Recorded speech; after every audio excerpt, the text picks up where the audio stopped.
Hallo en welkom by hierdie sessie.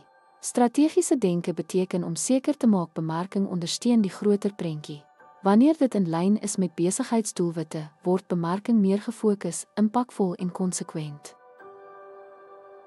Om die organisatoriese visie en missie te verstaan, behels die beleining van bemarkingstrategieë met die maatskappy se kernwaardes en langtermynvisie en om konsekwentheid in boodskappe en doelwitte te verseker.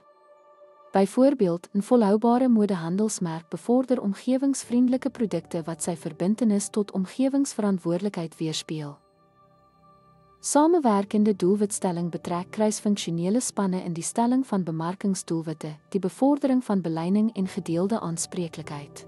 Bemarkings-, verkoops- en produkontwikkelingsspanne kan byvoorbeeld saamwerk om 'n nuwe produklyn suksesvol te loods.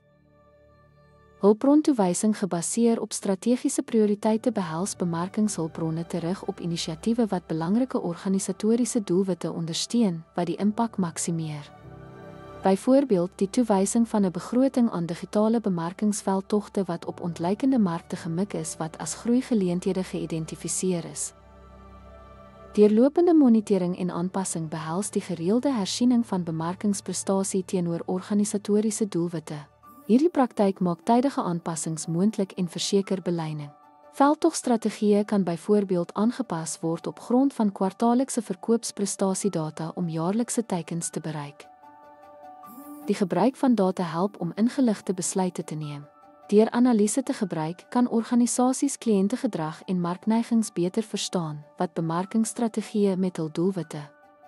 Byvoorbeeld, die gebruik van kliënteterugvoer en aankoopdata maak dit moontlik om bemarkingsboodskappe en produkaanbiedinge aan te pas. En dis 'n afsluiting. Wanneer bemarking en strategie saamwerk, beweeg besighede vorentoe met duidelikheid, selfvertroue en doelgerigtheid.